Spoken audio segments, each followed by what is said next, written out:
Selamat malam para fisik lovers, ya. Selamat malam para fisik lovers.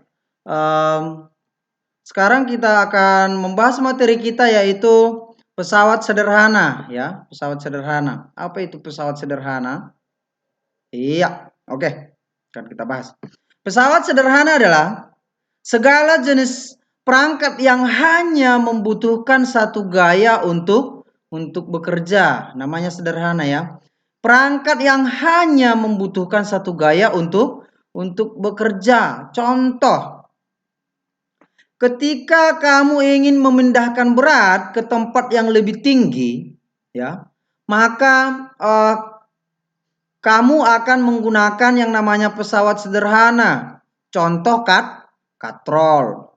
Katrol, ya. Contoh juga bidang miring, ya. Bidang miring. Contoh ketika kamu ingin mengangkat kulkas ke dalam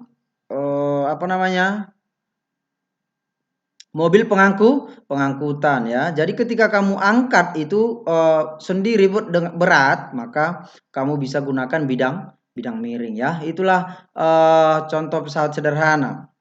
Pada prinsipnya, pesawat sederhana adalah alat untuk memudahkan melakukan usaha dengan besar usaha yang dilakukan tetap, ya. Oke. Kita masuk ke tuas ataupun pengungkit, ya. Tuas ataupun pengungkit.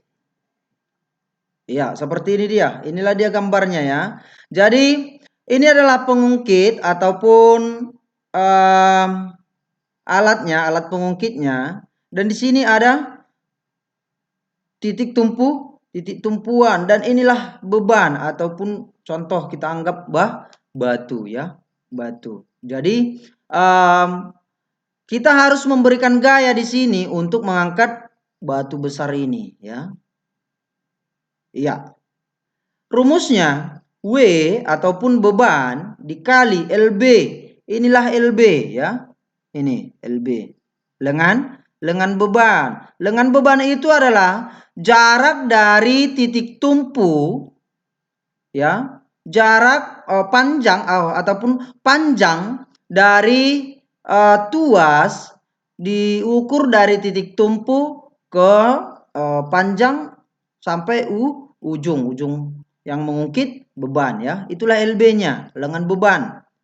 Sama dengan gaya yang kita berikan, ya. Gaya yang kita berikan di ujung ini dikali LK. LK itu adalah lengan kuasa, ya. Ini dia. Mulai dari titik tumpu ke ujung tongkat yang kita pegang, ya, di sini yang kita tekan, berikan gaya, ya. Itulah lengan kuasa. Semakin panjang lengan kuasa, semakin kecil gaya kuasa ataupun keuntungan mekanis, ya. Jadi semakin panjang ini kita buat, ya, maka gaya yang kita berikan untuk mengangkat beban ini akan semakin kecil. Itulah yang disebut dengan keuntungan mekanis, ya. Maka secara matematisnya dapat dirumuskan W per F sama dengan LK per LB, ya. Semakin panjang lengan kuasa, semakin besar keuntungan mekanisnya dan semakin mudah pekerjaan dilakukan. Oke, sampai di sini paham? Iya. Jenis pengungkit. Ini sudah sering kamu sudah sering kita lihat. Yang pertama adalah gunting, ya. Gunting. Jenis pertama, titik tumpu berada di antara beban dan titik kuasa. Contoh gunting, inilah titik tumpunya yang di tengah, ya. Di antara beban dan titik kuasa, ya. Disinilah kan bebannya. Contoh kita motong kertas, ya. Maka disinilah yang kita pegang itu, kita akan memberikan gaya ya, ataupun titik di titik kuasanya ya. Oke. Iya, kemudian yang kedua adalah jenis yang kedua, beban di antara titik tumpu dan titik kuasa. Beban di antara titik tumpu dan titik kuasa. Contoh, pembuka tutup botol ya. Iya, pembuka tutup botol. Jadi bebannya itu di antara titik tumpu dan titik kuasa, itulah tutup botolnya ya. Oke. Iya, jenis yang ketiga, titik kuasa berada di antara titik tumpu dan beban. Titik kuasa berada di antara titik tumpu dan beban ya. Contohnya sekop ya. Contohnya sekop. Oke? Iya, itulah jenis-jenis pengungkit yang sudah sering kamu lakukan ya dalam kehidupan sehari-hari. Kemudian yang tadi adalah tuas ataupun pengungkit. Sekarang kita masuk ke bidang miring ya, bidang miring. Oke. Jadi dalam bidang miring ini dia contohnya tangga ya. Dari yang paling bawah dia akan semakin naik, semakin naik. Iya. Oke, tangga. Udah paham ya? Hanya melihat gambar saja pun saya yakin kita sudah paham ya. Oke.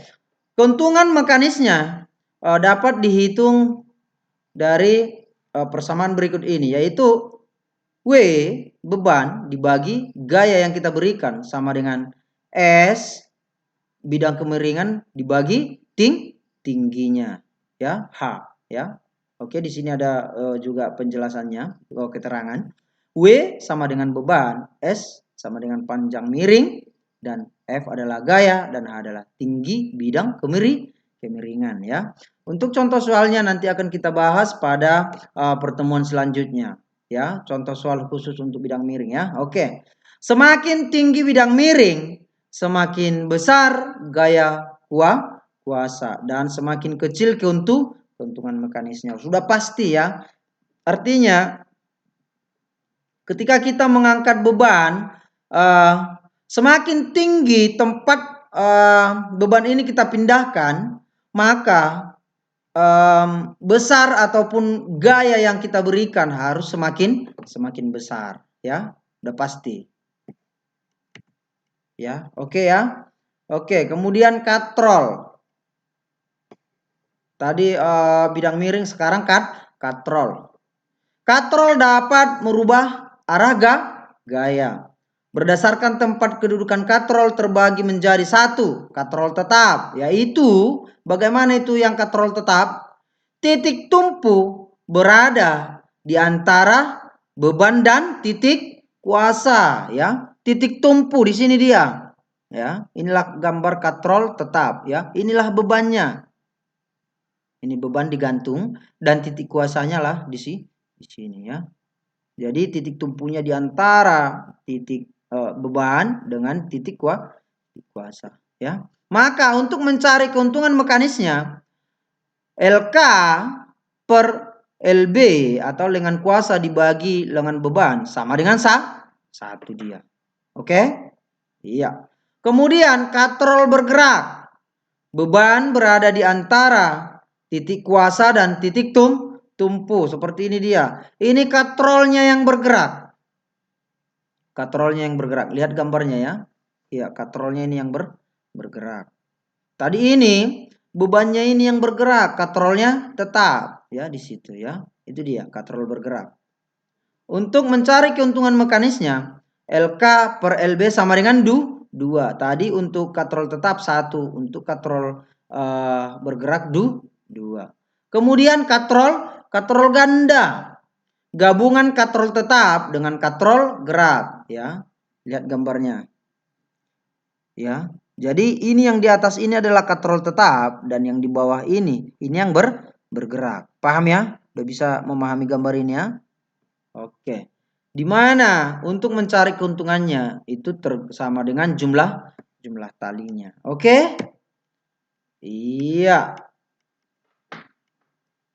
Oke. Untuk pembahasan selanjutnya nanti akan kita bahas lagi pada pertemuan selanjutnya. Sekarang kita masuk dulu untuk ke contoh soal ya. Contoh soal untuk pengungkit ya. Oke. Perhatikan. Sebuah tuas memiliki lengan beban dengan panjang 10 cm dengan lengan kuasa itu 1 meter. Jika kita ingin mengangkat beban yang memiliki berat 50 Newton, ya, berarti ini bebannya 50 Newton, berarti W ya. Berapakah gaya yang harus kita gunakan? Tentukan pula keuntungan mekanis alat ya. Oke, dalam menyelesaikan soal, kita yang pertama adalah kita tulis dulu apa yang diketahui. Iya, yang pertama diketahui adalah lengan beban 10 cm. Kemudian lengan kuasa tadi di sini 1 meter ya. 1 meter sama dengan 100 cm. Kemudian bebannya tadi 50 Newton, yang ditanya adalah F. Oke? Iya, sampai di sini bisa? Kalau sudah bisa sampai di sini, kita lanjutkan untuk jawabannya. Oke? Jawabannya di mana rumusnya? W ataupun beban dikali LB lengan beban sama dengan gaya yang kita berikan dikalikan dengan lengan kuasa. Maka jika ini sudah diketahui, maka yang ditanya adalah gaya. Maka rumusnya akan sebagai berikut. F sama dengan W dikali LB per LK. Ya, oke, sampai di sini paham? Iya, kalau sudah dapat rumusnya seperti ini, maka kita tinggal memasukkan angka. Nilai dari berat beban itu tadi 50 Newton dan panjang LB itu tadi 10 dibagi dengan LK. LK tadi 100 ini ya. Maka hasilnya 50 kali 10 sama dengan 500 dibagi 100 sama dengan 5 Newton. Oke, demikianlah penjelasan yang bisa saya jelaskan pada saat ini. Tugas kamu adalah silakan catat ya di buku catatan kamu tentang materi yang sudah saya sampaikan dalam video ini ya. Silakan dicatat di buku catatan kamu dan contoh soalnya juga nanti pahami ya. Pahami contoh soalnya. Nanti di soal minggu depan pertemuan selanjutnya kita akan buat tugas. Tapi ini pahami dulu contoh soalnya ya. Jadi ringkasan kamu ataupun catatan kamu nanti hasilnya kirimkan ke WA pribadi saya. Oke, sekian dari saya. Tetap semangat untuk melakukan tugas yang sudah diberikan. Oke? Tetap semangat untuk menjalani hari-hari. Sekian dari saya. Terima kasih.